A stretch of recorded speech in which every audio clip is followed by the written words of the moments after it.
delegates, and welcome to another SAC-filled night of news. I'm Tess Bartholomew Good. I'm Ricky Townsend. On tonight's show, if you missed out on the crazy governor's party last night, you're in luck. We have an insider's peek into the crib of our own governor, David Murder. But before that, there was some disappointment this week throughout all of YNG due to Governor Schwarzenegger's absence. I don't know about you, but last year I thought he said, "I'll be back." Here's Kim to figure out why he was gone.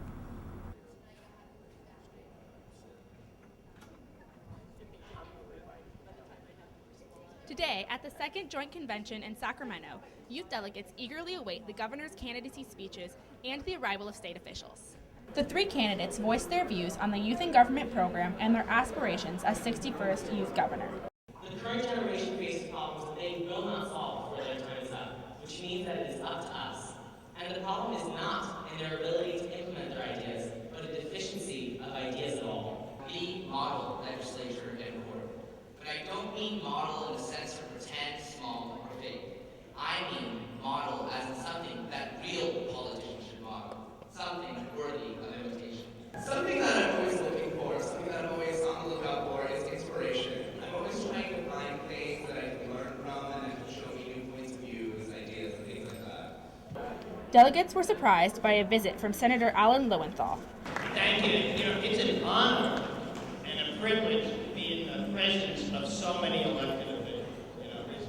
This is wonderful, and I have a special place in my heart for youth in government.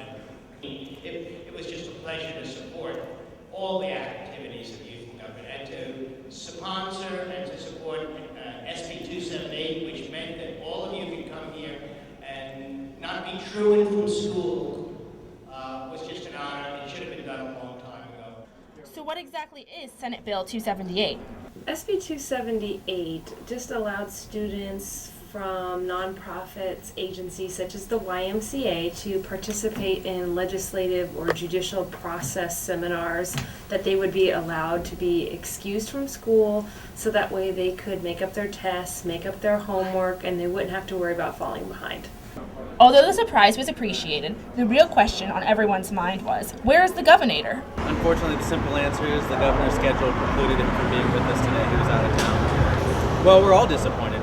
We like it when Governor Schwarzenegger is able to attend. Unfortunately, he's running a very large and complex state, and sometimes he can't make it for our conferences.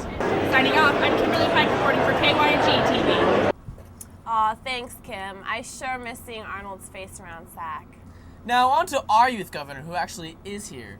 David Murder did some serious signing and vetoing bills all over the place. Quinn, Jen, and Marissa have the story. During a press conference earlier today, Governor David Murder took action on his first bills.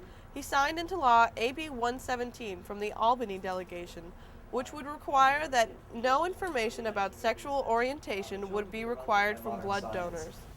HIV prevalence rates in homosexuals is no longer seen to be substantially different from HIV prevalence rates in heterosexuals, meaning that it's completely illogical for there to be a law banning homosexuals who concede to be homosexuals from donating blood.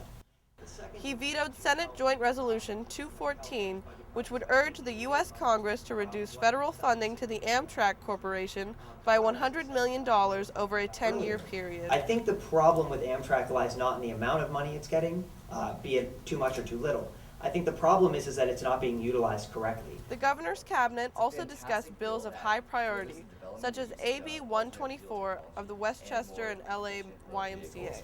It legislates that by 2020, if 2 or more vehicles are registered to one address, at least one of those vehicles must obtain 35 miles to the gallon or use alternate fuel technology.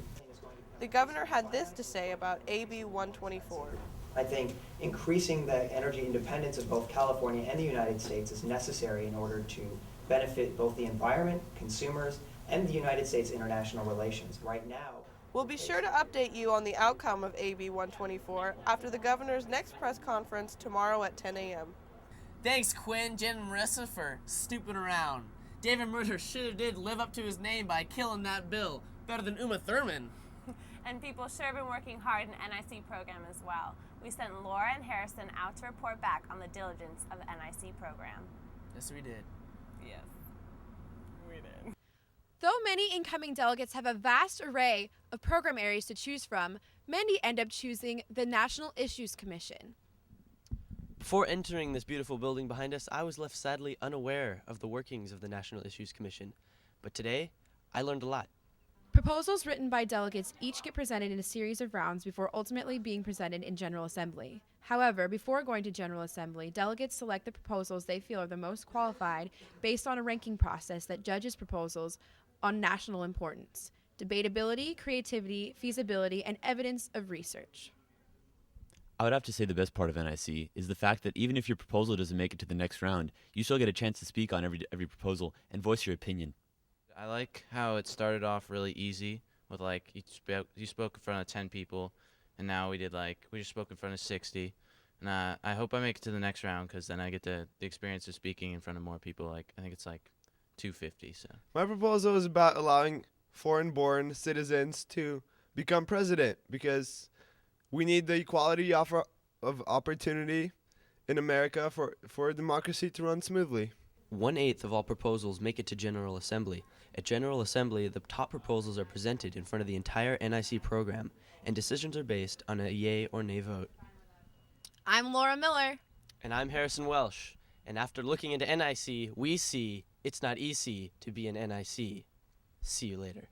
Some great bills being worked on there, Ricky. I'm really excited to see what gets passed. Yes, I concur completely. On Tuesday, February 12th, there was an attempted bank robbery at the Wells Fargo Bank on Micron Avenue in Sacramento. While a customer was preparing to deposit a bank bag with money, he was struck on the back of the head with an unknown object by the robber. The robber was not successful in stealing the money from the customer. According to a witness and a surveillance photo, the robber is a white man in his 20s who is 6 feet tall and weighs around 170 pounds. Wells Fargo Bank is offering a $10,000 reward for information leading to the arrest of this man, while detectives are also offering $1,000. Wow, who would ever think there'd be a bank robbery here? I mean, Sacktown seems like the safest place in the world. Well, life is full of surprises. Speaking of surprises, a group of delegates had some surprises last night.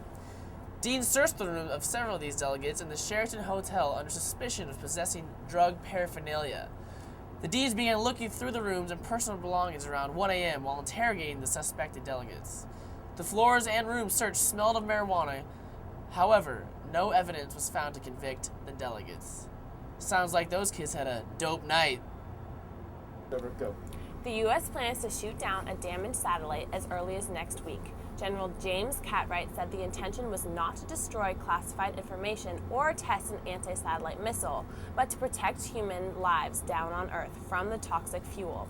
However, the satellite's coast and exact purpose remain classified. The Standard Missile-3 will target the satellite's fuel, which may or may not resemble the fuel tanks featured in the spacecraft on the Austin Powers series. As for Secretary of State A.J. Rawls, he's been hard at work too. Rawls presented to the Program Advisory Committee today a proposal of new election rules and candidacy guide for future YNG delegates. These guidelines, if passed, will set in stone campaigning rules and regulations which do not currently exist. Rawls stated that many candidates for office complain about the conduct of their running mates and claim unfairness for which there currently is no basis. These guidelines will set the grounds for campaigning, so there will be no question. Allegedly, these guidelines will include a clause which abolishes the northern and southern boundaries, so delegates will be allowed to campaign from El Dorado to the San Diego supercluster on their own time, something they are not currently allowed to do. Also, delegations will be allowed to have a delegate run for Secretary of State and also a delegate running for youth governor if they wish. These are just two examples of changes that could be made to the program if these guidelines pass, upheaving YNG campaigning as we know it. Now, here's the weather.